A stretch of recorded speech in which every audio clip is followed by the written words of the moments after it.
Pretty important quotation. It's all right. It was made in a pamphlet by a fellow who later headed up a society. Let's say it was Not later, right then. A dumb statement. The Birch Society was formed in '58. Really? Why are you all now, the John Birch Society, still answering for a statement like that? Why didn't somebody in the Birch Society say, look, our founder made an asinine statement, we don't pay any attention to it, and go on to the future? Why is the John Birch Society, in his phrase, now considered by an awful lot of people who will say, okay, Jerry Falwell, moral majority, new rightists, okay, don't like him. But all of a sudden, when you mention the Birch Society, everybody recoils. Why is that? The reason is, Tom, of course, we haven't gotten into what the society is. Instead, we have tried to, it's a sort of a classic effort of a straw man that's thrown up where the society never took a position. The society never stated anything about Eisenhower one way or the other. It was never a position of the society. Was it a problem for the society that its head for 25 years was the man who had made that statement, and his head is not that now? Well, part of the problem is, Tom, Pat, the actual statement has not been quoted. And if anyone wants to take the time to read the politician with the footnotes, they may read it and judge for themselves. But that's not a position one way or the other of the society. And of course, another small problem is that Mr. Welch did not resign. Actually, this was a move of transition of leadership of which he was one of the individuals in actively making the transition. He has emerged as a chairman emeritus and continued. Were you hurt then? I mean, I want to get to the point why the John Birch Society is differentiated from other new right organizations. You can say Conservative Caucus or NICPAC or Conservative Digest, and people say yes, no, but you say the Birch Society and there's a recoil. Even among conservatives who will say, no, don't call me a member of the Birch Society. Now, why is that? Is that partly due to the fact that Bill Buckley's National Review, I think around 1964, read the Birch Society out of the conservative movement? Have you recovered from that? Well, I think Bill Buckley founded ACU in '65 partly to do that. Elements within National Review have also, beginning in '65, I think very dishonestly, took a very strong tack against the society. The society would actually be termed more of the old right. I think the definition of the new right would be vigorous and post-vigorous. Okay, but why? I mean, I don't know where you disagree with the new right people, but why do you carry around this tarnish, this taint? Well, let me give you another reason why he carries around the taint. I'd be glad to give you the answer. Mr. Welch. The reason is because the society is the only organization in America that is organized at the grassroots level with paid coordinators, with chapters in the communities all across the country. Conservative Caucus. Not with chapters, not with a paid field staff all across the country. That's organization. And so the result is that this is the one group, I think, that those who would radically change America seriously fear. And a tremendous campaign was launched in December of 1960. Right. To move to discredit the John Birch Society, and frankly launched initially on orders coming out of Moscow. Well, Mr. McDonald, I'm not a conspirator. I think even Buchanan would vouch for that. Well, you are Robert Welch. Foreign Relations. Robert Welch. No, I don't think so. Yeah, I'm a member of the Council on Foreign Relations. Is that a conspiracy? Well, you've certainly. Well, let me just tell you what Newsweek says this. The John Birch Society considers communism only one arm of a master conspiracy in which socialist American insiders are plotting to establish world government. Now, it also says, and here's Director John McManus, that's your public relations director, saying that former Secretary of State Alexander Haig and CIA Director William Casey are two of these master conspirators who are plotting to establish world government. Now, what do you say? That kind of silly, asinine statement is what makes people laugh at the John Birch Society. Well, Tom, I'm sure being a long-standing member of the Rockefeller apparatus and as a member of the Council on Foreign Relations of long-standing, you're fully aware that there is an elitist core in this country that has seen value in subsidizing communism, of protecting communism. It has? Sure. You're accusing me of subsidizing communism? No, I'm saying because I happen to belong to a there is an elite core study group. No, wait a minute. There is an elite core in this country that has dominated American society. Well, I'm not one of them. Well, Trilateral Commission. The Trilateral Commission, Council on Foreign Relations. State Department, I suppose. Well, let's face it, they've dominated the State Department for 40 years, and pretty much openly All right, so. but what are they trying to do? Well, their objective is to try to bring about a gradual transition in our society, a dissolving of sovereignty and a moving steadily to the left on the political spectrum. Well, who are the they? belief, the elitist groups that I mentioned, particularly key individuals and policymakers in the Is Council the on Foreign International Relations. Monetary Fund part of this? Well, I would say the International Monetary Fund has certainly been set up for the purpose of facilitating that transfer of sovereignty and transfer of wealth on the road. All right, we to elected something. Mr. Conservative. Let me just finish the All point, because otherwise we're going to have a lot of unanswered questions. That you are looking at a group that has worked to bring about a dissolution of national sovereignties on the road to world government. And certainly you're familiar with local professor Carroll Quigley, who has been part of your club, in which he admitted all this. And he said in his book, Tragedy and Hope, the only thing I disagree is that we've worked to keep it a secret. And you see Arthur Schlesinger Jr. writing way back in 1947, says, yes, this is the hidden policy of America. But we can't tell the American public because they're too unsophisticated to see the value. What is the instrumentality of world government? What is the instrumentality? Of all the things to say about Arthur, that's the silliest statement I ever heard. He never made anything like that. Well, let me suggest that you read the May-June issue of the Partisan Review of 1947, Tom, and you can read it for yourself. It's called Arthur Schlesinger said there was a conspiracy, to promote communism. No, he didn't use the word conspiracy. He said the objective was to bring about... Well, let me finish. I'll tell you. He said that the objective, the secret policy, which we can't tell the American public because they're not sophisticated enough to see the value, is that through a steady result of erosion of new deals, we bring the American society steadily to the left, and through a sound concept of benign containment, we merge into the vital center of the socialist left. Those are his words, not mine. You think John Kennedy was a member of that conspiracy? No, let me ask you this. The World Federalist movement in the post-war era contained a lot of people who eventually broke with it, and a lot of people thought the UN in the post-war era looked toward world government. Sure. Indeed they did, up until 48, 49. But a lot of them said, look, we were utopian, that's over and done with. We can't move. And a lot of them came in Kennedy's government. Schlesinger was in there when they were fighting in Vietnam, launched the effort in Vietnam. Schlesinger was behind the Bay of Pigs. In other words, look, isn't there some move that occurred in the post-war era that now has been dissipated because nobody believes in the utopian ideal of world government anymore? Well, I think there are those that realize that moving straight from a prototype of the United Nations into world government perhaps is tactically impossible. But phasing out increasingly national sovereignty into regional government and phasing out sovereignties into international treaties in multiple areas could be a route. The whole movement toward, quote, interdependence. Yes. NATO is part of the conspiracy? Well, there are certainly elements in NATO. There are people in NATO who are very strongly dedicated to the defense of the West. But at the same time, you find in NATO a steady dissolution. You find a growing weakness as a NATO policy dominated by State Department policies that has not worked. Well, it's a regional grouping, and I think, therefore, it may be suspect by the John Birch Society. We're talking with Congressman Larry McDonnell, who has recently been elevated, I guess, to chairmanship of the John Birch Society, succeeding Robert Welsh. We'll be back in a minute.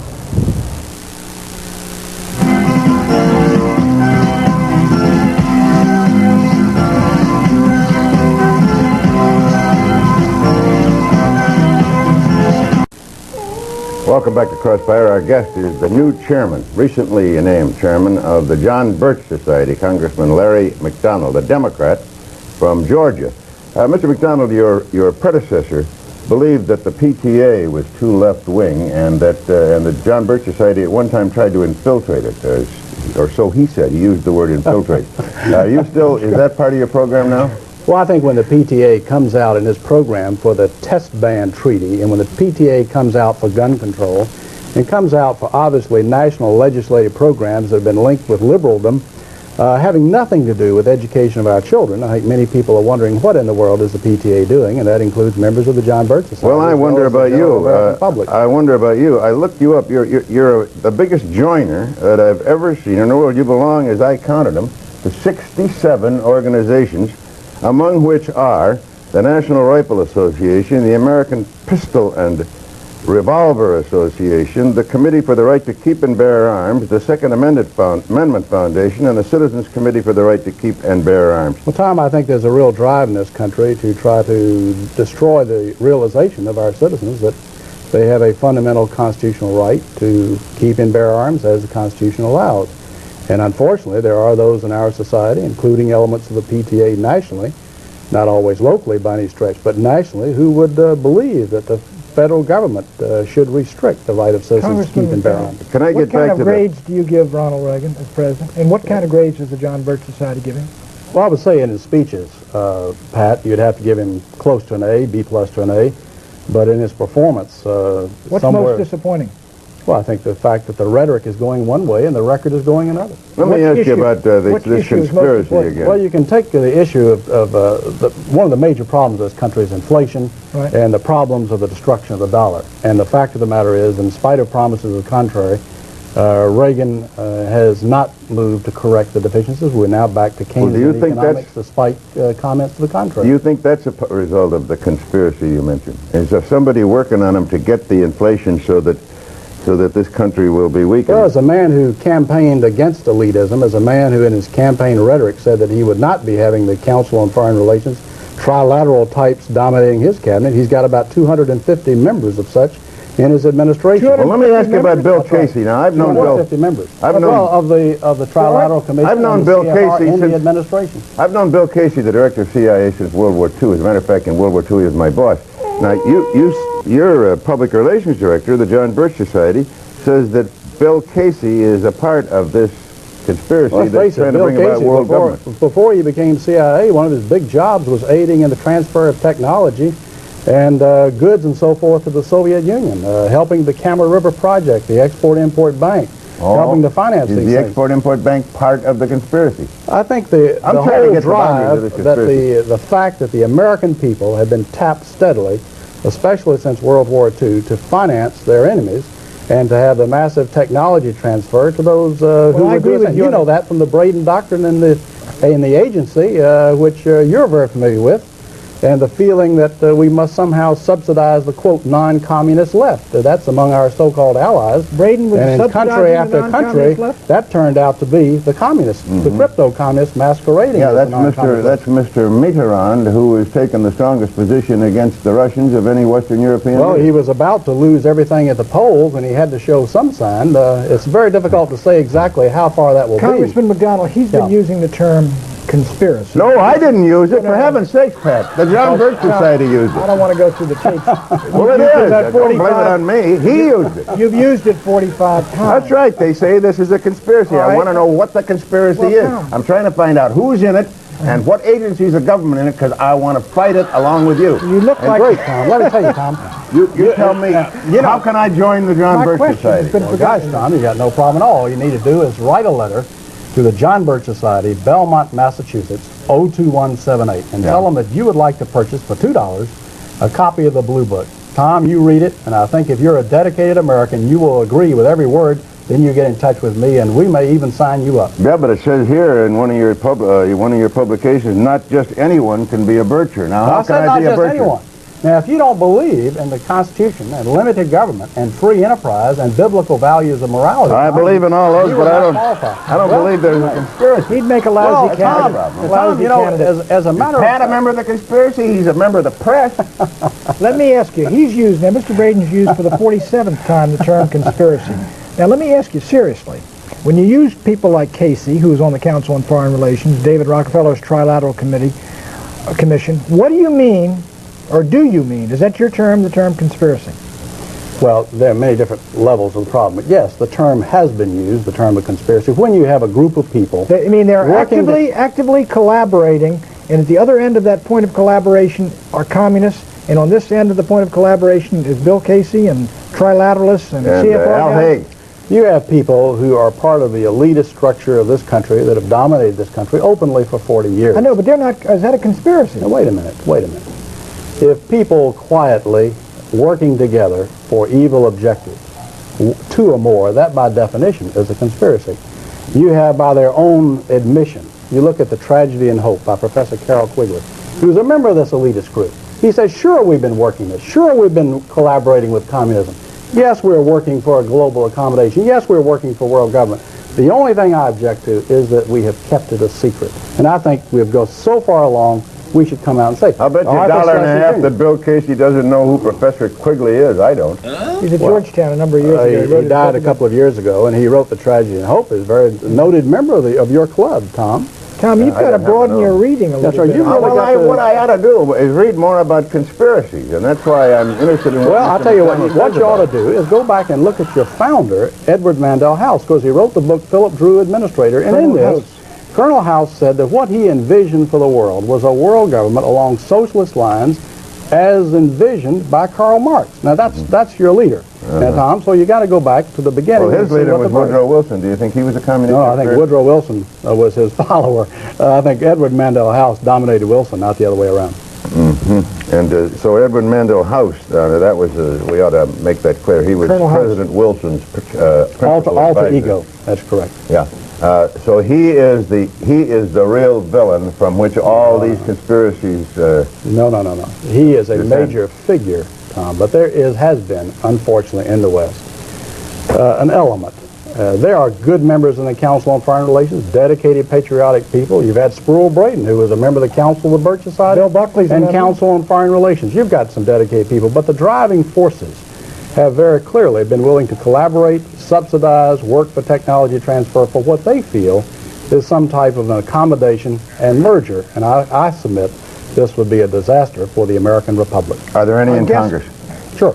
Our guest has been Congressman Larry McDonald of the John Birch Society. He's the new chairman. He's succeeded Robert Welsh, who has stepped down, as I understand it. That's correct? So he's been sort of promoted to chairman He's been emeritus. promoted to chairman emeritus and founder. And Tom Braden and I will be back with final comments in a moment.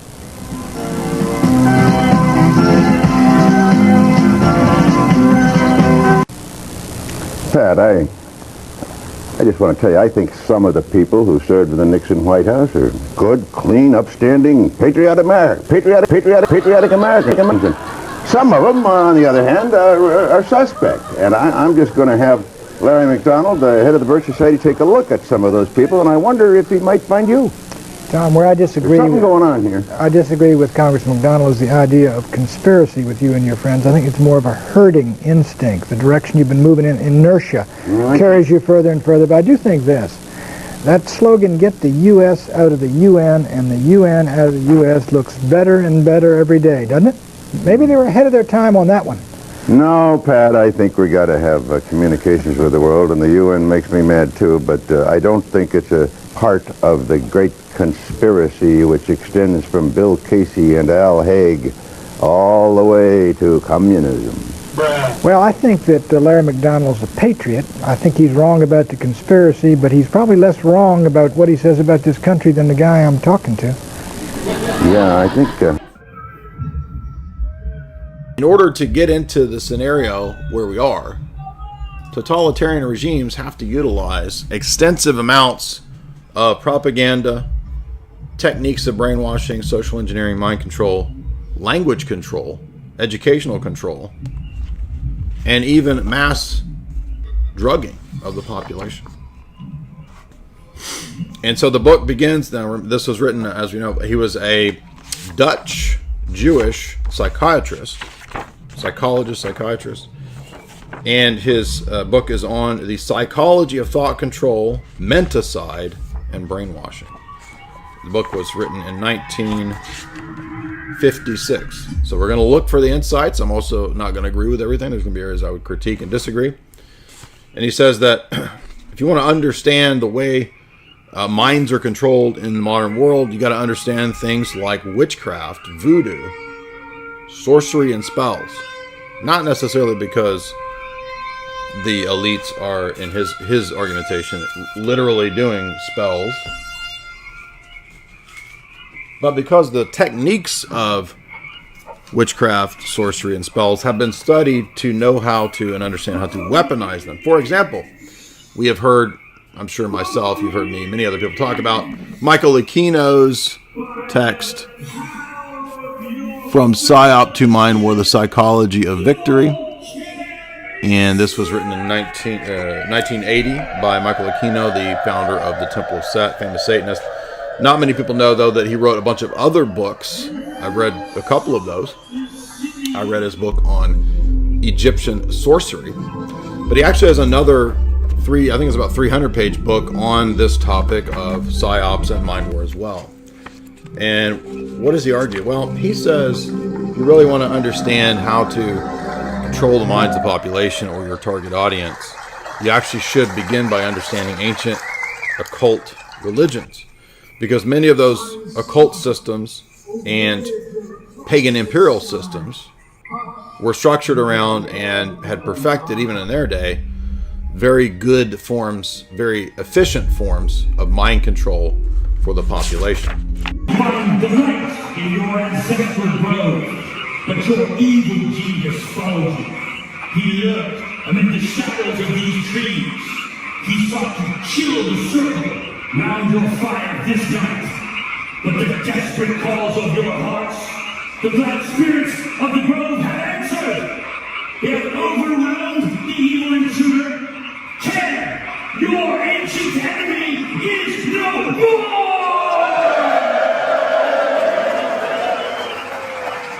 Behold the corpse of this, our enemy.